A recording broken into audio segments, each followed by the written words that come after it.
Hi, this is Dan, and what an interesting time we are having in Los Angeles right now, especially in terms of what's happening with the entertainment industry. The good news is that Governor Gavin Newsom has been able to get through the proposed increase in the amount of filming incentive.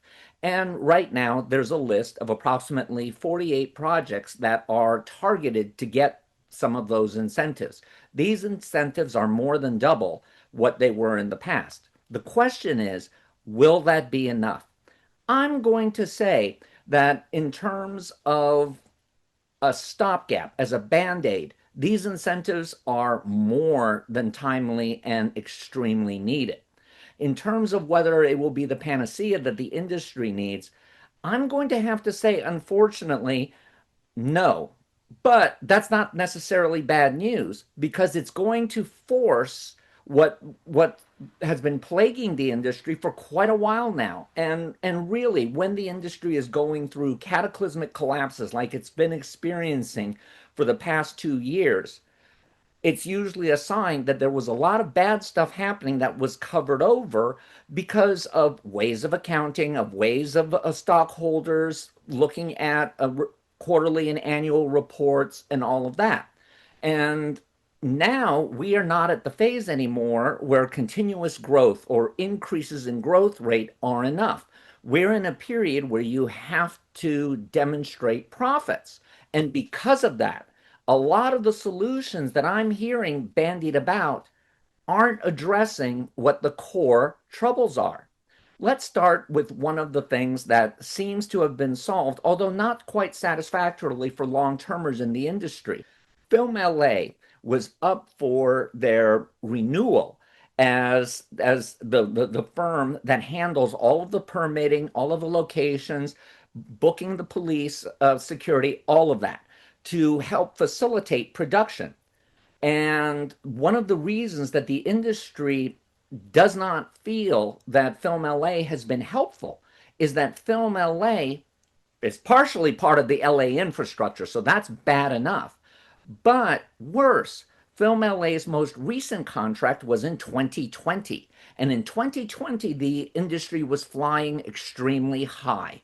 And in the process of flying extremely high, they were also in a position where they could use it as a kind of a catch-all for charging excess fees, for making things a little bit difficult for the smaller players in the industry because there was so much work at the tippy top of it that there was no price constraints.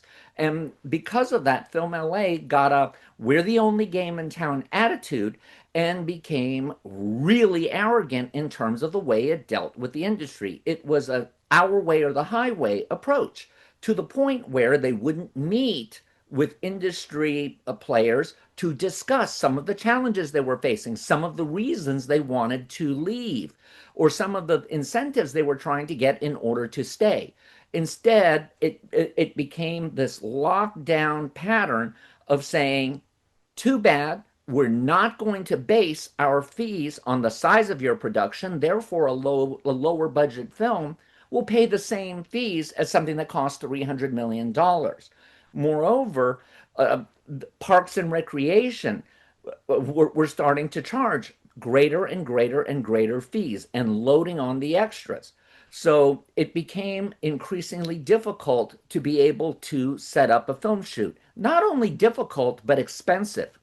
Let's say, for example, you wanted to use a high school for a location.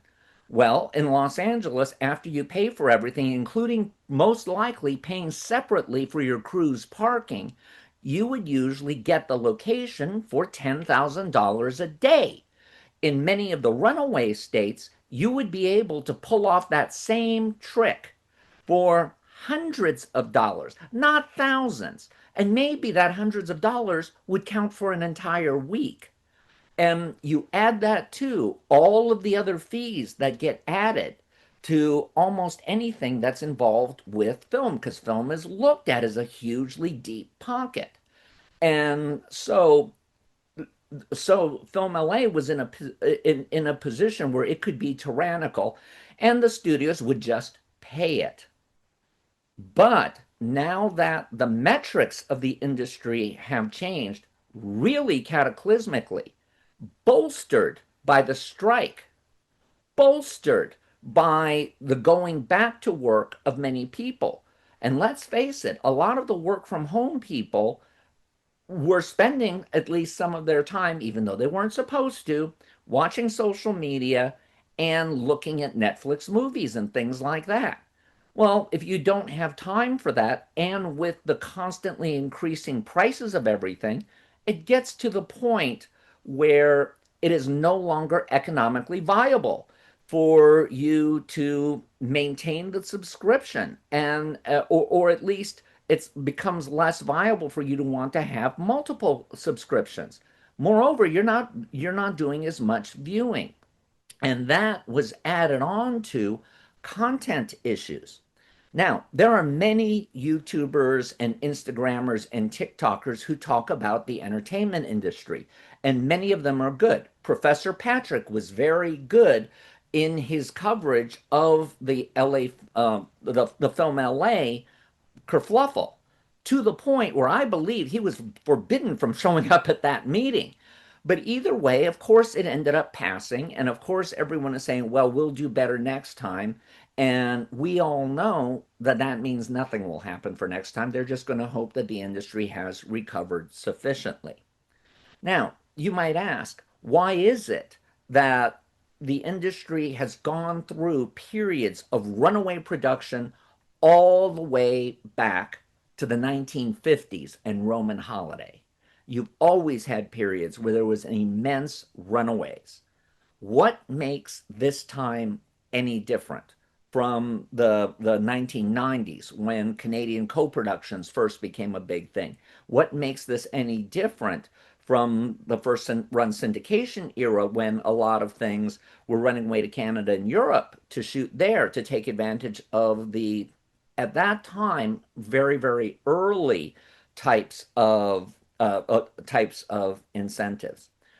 The difference this time is that the longevity and the economics that used to be involved in previous runaway productions are no longer there. The entire backbone of the industry, the way it financed productions, the way it financed future developments has completely changed. And there's a number of reasons for that. And a lot of the people who are commentating on the industry now are younger than I am by a lot, usually a decade. And that decade makes a big difference because I entered the industry in the 1980s. And at that time, even though home video was big, there were the very beginnings of outside corporations buying into the industry, such as Coca-Cola buying Columbia, ultimately resulting in Sony buying it, then a series of other buyers buying other studios, such as Comcast buying NBC Universal, picking it up from General Electric, who in turn had bought it from Seagram's, who in turn had bought it from Matsushita. So you started having all of this influx of not only foreign capital at times, but also businesses that shouldn't necessarily have been involved in entertainment, because every industry, with the exception of Sony, because Sony understood the software side, understood the movie side, because it had made a mistake with their original Betamax home video by focusing on people recording individual programs rather than movie fans. And that really killed them in terms of that format war. So they always knew that you had to have good software.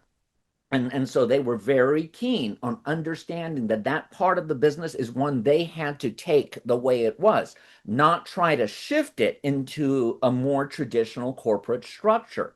Coca-Cola and Seagram's and Matsushita and General Electric all tried to turn the industry far more corporate. And in the process, they lost incredible fortunes. The only reason Comcast has been successful is A, NBC Universal is about 15% of that company, so it doesn't really matter. B, they are a big cable company. Now, to be honest, most of their cable stuff is not on the front facing public side, it's more of a an industrial side like Amazon Web Services, where they're handling high security, they're handling businesses, they're handling banking. That's their major profit center. So they actually can look at entertainment as kind of a plaything, and therefore they can do things kind of an old school way. But most of the other studios have been playing in an incredible game of risk. And most of the time, they have been risking in the wrong place. And a large reason for that is, in spite of the fact that the corporate mentality has proven to be very disastrous for entertainment, the temptation of the promises of Vegas style riches has kept Wall Street with a firm grip over the industry. And that means that you can't look at your artistic output as being key. You have to look at the return side and the big win rather than the base hits. And Hollywood, if you go all the way back to the 1920s, its industry model has been based on a two-thirds, one-third model, where two-thirds of its projects were fairly lower budget. They weren't necessarily cheap, but they were efficient, and they were usually stories about individuals who are faced with a challenge of some sort. And they usually would overcome it for the quote unquote Hollywood happy ending. And those more recently have picked up the kind of negative moniker of chick flick. Doesn't matter if it's Top Gun Maverick. Maverick is a chick flick, which is why it was successful, because it's about the emotional journey of a guy who is having to face the fact that he is now getting older, and he's having to see his friends whom we remember as young studs being either dead, the way the goose was killed in the first movie, or physically decimated, the way Val Kilmer was in real life, and the way he was willing to play that on film. And we had Tom Cruise going through a life crisis with his age and finding a new protege, in the same way that Creed was helpful for Sylvester Stallone, being able to transition into that older style into something that was still very heartfelt.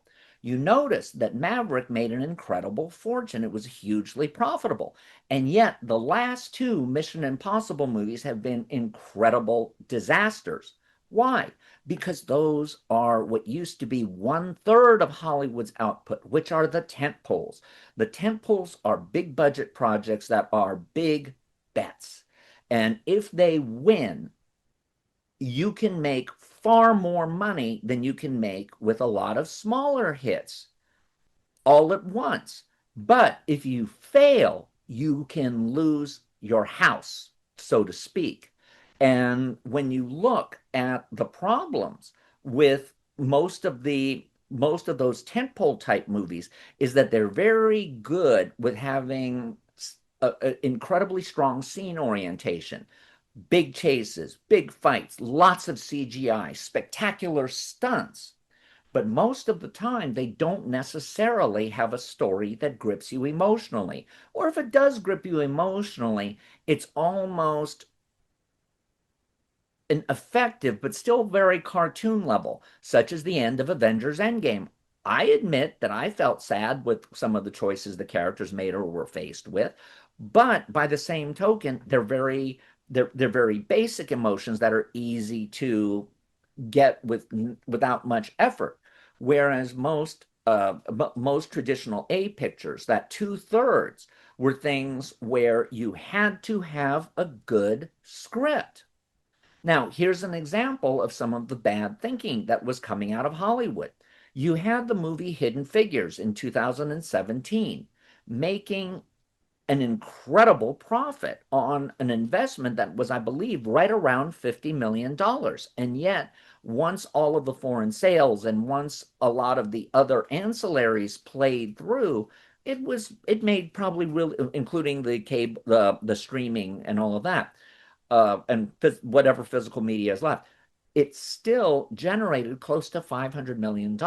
And on top of that, it performed really well overseas because most people worldwide have had a time when they were an outsider who, no matter what you did, was still viewed as an outsider. You could be a human calculator, African American woman in segregated Jim Crow America, where Apollo launches require you and still not be allowed to use a regular bathroom. So that speaks to people worldwide. That's something that's very emotionally based. Plus, the movie is well written, etc., etc. You see those movies outperforming the box office. I know that the Britt Lively and Jason Baldoni movie is far more entertaining for what has happened off screen than on. But the bottom line is another movie that cost about $30 million made over $300 million. And yet, these signs that there is a market for this type of movie are not picked up on and they are ignored. There's a really terrible story about how the new Bridget Jones Diary movie was thrown away by the studio. They said, no one's going to care about this. You know, it's got old Renee Zellweger. Yeah, she won an Academy Award for Judy, but come on, she's not a spring chicken anymore, blah, blah, blah, blah, blah, blah. We're just going to debut it on streaming. Meanwhile, they released it theatrically in Europe. And in Europe, I believe it made just under $300 million on a $100 million investment. And one of the studio chieftains came back and said, well, that was a mistake. We probably left $100 million to $200 million on the table by not trying to theatrically release it. So you see this kind of lack of looking to provide audiences with a large percentage of diverse content. In addition, one of variety is the spice of life, after all, and that means that you can't constantly serve nothing but big IPs. Intellectual properties. You have to have a balance of some of these smaller pictures that get people to want to go to the movie, get back in the habit of going to movies. Look at how we had that year when Disney had nothing but failures. And then the next year it was followed by one hit after another, including Inside Out and all that. So you can get that audience back, but you can't do it just by looking at PowerPoint presentations or by doing market research where if you don't like the result, instead of saying maybe we're going down the wrong road, you instead say no, the research was done wrong. If you're not going to pay attention to what audiences say, don't spend the money to pretend you are, because you're not. You're not following what audience trends say they want. Look at one of the biggest hits on TV in a world where linear is supposed to be dead. It's Matlock, and it has an enormous following, and yet where's the follow-up? Because Matlock is no different from Diagnosis Murder, Murder, She Wrote, in its own way, Charlie's Angels, where it was a light detective show that was easy to go down. It was enjoyable. And it's efficient from a production standpoint. One of the primary mistakes that was made when streaming was at its peak, under peak streaming, was that unlike the entire history of linear television, high cost was the norm. In most of the history of linear television, I know Netflix is trying to, and company are trying to pretend that streaming is different. Streaming is closer to theatrical. No, it isn't. Streaming in all its forms, from YouTube to all of the pay premium services, is television. You do not watch television the same way you see a feature film.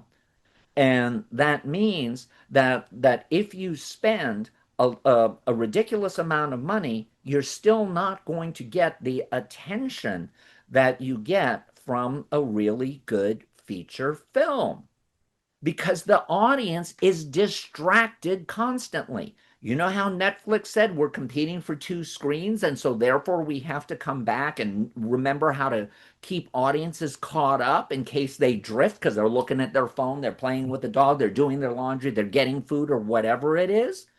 Yeah, that has not changed. Remember that 60% of streaming viewing is done on a phone. And then there's another percentage done on tablets, and then there's another percentage done on computers. Most of it is not done on that big 80-inch flat panel. Or if it is, it's usually in a crowded room. You're usually eating and talking. So you're not really paying attention. So why are you spending huge amounts of money for limited series? Because what's the other problem with a limited series? A limited series has no long-term impact unless it's unusual. Scarcity creates desire. If in the old school way, if you were running a normal network linear schedule of sitcoms, 1 hour dramas, news programs, specials, reality series, game show network, all of that other stuff. And in the middle of it, occasionally you do a limited series that would have a limited number of episodes and usually be an epic. It became an event. When House of Cards first aired on Netflix, it was an event. But if every show you watch is a show that costs $12 million per episode average over 8 episodes, and there's 600 of them, which is what happened during peak streaming, you end up with that being the norm. And you end up with audiences tuning out at episode 3. So therefore, you have literally wasted approximately $36 million doing episodes 4, 5, and 6. Now multiply that out over probably 580 of that 600 programs, and you see an incredible amount of money wasted. Now we know they weren't all that, but there was still an incredible number of those. Moreover, this whole idea that we weren't using linear things anymore meant that there wasn't an ability to fill in the gaps between your higher cost programming with cheaper stuff. If you look at traditional network television, how many hours a day were actually network? Well, the most expensive time was 8 to 11. And then you would have the fringe hours, the late night programming and the morning talk shows, and then whatever is left of the soap operas. And whatever's left in the day part, if it gets canceled, there's not going to be a new network show that gets placed there. It's going to go back to the affiliate stations. Even on the O&Os, the owned and operated, it's going to go to the station to program with whatever they want, and they'll most likely program a rerun. Now, you might say, yeah, but linear TV is dying. Linear TV still accounts for more than 50% of all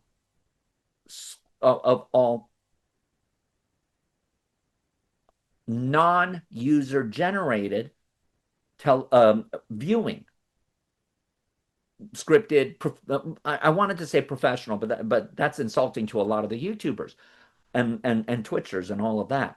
So when you have that, you still got an enormous market there. And I know people are looking at that and going, it's not what it used to be, it's decreasing. It's decreasing, but it's still profitable. When the upfronts happen, the upfronts are where advertising gets bought for the next year. The advertisers still clamor primarily for the network slots.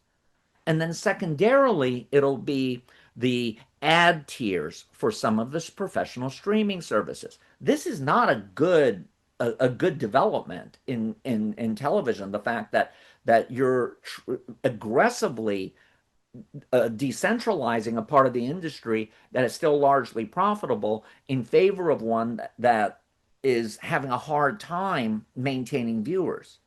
Now, Netflix, which is always willing to pivot and change what it's doing on a dime, and come up with new ways. The way the old studio system used to operate is doing fine. That's why it has approximately 60 plus percent of all eyeballs watching premium streaming. That means all the rest, including Amazon Prime and Disney Plus, are squeezed into 40%. And that means if you have a family household that has one service, it's going to be Netflix. If you and most households, maybe not in big media cities, but most households will have one service that's a streaming service and then maybe rotate between the other services for the rest. Moreover, we're seeing a large percentage, not huge in terms of absolute numbers, but it's still troubling, of younger people watching old shows. Why? Because they're looking at TV shows where you invited people into your house and you wanted to see them on a regular basis. And there were hundreds of episodes in some cases. And so that meant that you could sustain a lot of bad episodes, just like you can have days when you don't feel with your friends, right? But there was always an ability to come back and get that good feeling. Most of the streaming short series tend to be artistic. There's nothing wrong with being artistic, but again, you want variety. And when you have so many shows trying to be artistic and meaningful and powerful, watching TV isn't relaxing. It becomes something where you can feel exhausted. You can feel riveted to certain of these shows, but you're also feeling exhausted because you're not getting that kind of mindless Charlie's Angels, Home Improvement type, just dumb show. And the success of Matlock is really a sign of how much that is needed. And there are incredible numbers of formerly stalwart genres that are now missing. There aren't a lot of traditional family type shows, family dramas, not necessarily the sitcoms. Those come and go, and I think we're going to see another run of those. But we don't have the family 1 hour dramas, the Friday Night Lights, the Waltons, whatever, Peyton Place. We don't have that type of show right now. And those shows were always very solid bread and butter for prime advertisers. And yet those shows are looked at as not being cool. At a certain point, even if you're in Hollywood, even if you're going to soirée, canopies, and cocaine parties, you've got to eventually not do something that's cool. You got to do something that people watch and they want to keep watching it. One of the problems with having so many limited series is none of those limited series make an impression. Therefore, they don't have an afterlife. Yes, people loved many of the old shows that or the initial streaming shows that were really great. But when we think of peak streaming and that's 600 shows, and let's say only 150 to 200 of them were these really expensive things, can you even name 10? That's the problem. There's no way to recapture it.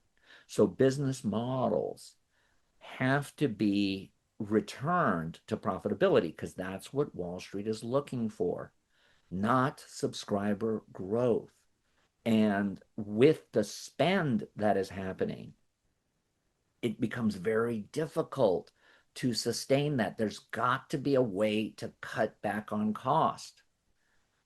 Going back to the 2/3 traditional dramas, 1/3 tentpole instead of 90% tentpole and 10% straight drama, I don't see an easy way for the industry to climb out of it because you could do 15 to 22 episodes of a show that's not a limited series, but is a return to traditional series for pretty much the same price that you would pay for 6 to 10 episodes of something that has a lot of bling.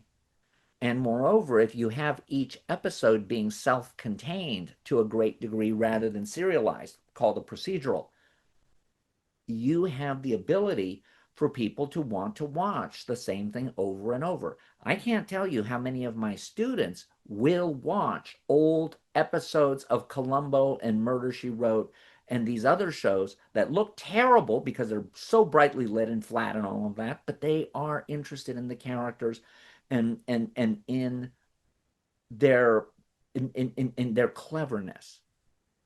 They don't need the bling. And the fact that you have somewhere around 5% of younger people watching older shows, this is really bad. When I was at USC, and I started USC the year that Raiders of the Lost Ark came out.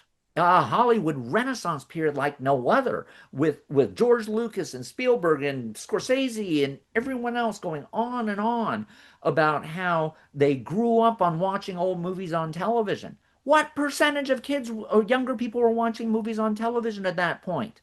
1%. And yet that drove this huge renaissance. And so if we're having a ton of young people watching I Dream of Jeannie, that's not good for new shows, because those are eyeballs that aren't going to new shows. Now, we also know that the primary viewer for television is, and theater actually, females 35 plus.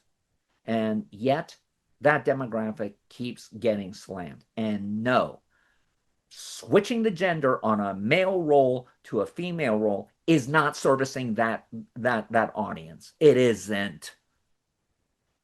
You would think that with so many people getting paid so much money and having so much research at your fingertips that they didn't have before, that you would have more people spotting trends and being able to say, look, all the industry is going through right now is its usual realignment. Now, this one happens to be very severe. It's more akin to what happened in the late 60s, early 70s, and then before in the late 40s when television first came in, to about 1955. Each time it recovered with a massive renaissance that was usually driven by lower budget, more personal type stories. And I don't want to hear, oh, well, Jaws was expensive and Star Wars was expensive. No, they weren't. They weren't cheap, but they weren't expensive. Jaws cost about 2/3 of what the movie The Sting had cost. The Godfather cost about 70%, I think, of what Rosemary's Baby cost. It cost less than Love Story. So these were not necessarily the big budget movies. They were efficient. Yeah, they went over budget, but they were efficient. That's where the next renaissance will come. Now, how do you do this? You got to redo middle management. You just cannot have middle management, development, distribution, and marketing habitated by people who don't like their audience, don't care about their audience, don't like movies or TV. And for them, doing whatever that job is a nice glamorous thing, but hey, if they're going to make more money manufacturing washing machines, they're going to go and manufacture washing machines. You need people who understand entertainment, audiences, loving TV shows, understanding why bad movies make money, understanding why crappy shows become immortal favorites. You have to understand that, and or at least be akin to what made them work. What was the magic ingredient? How do you find the magic ingredient? And that's not done in a PowerPoint presentation. What is it?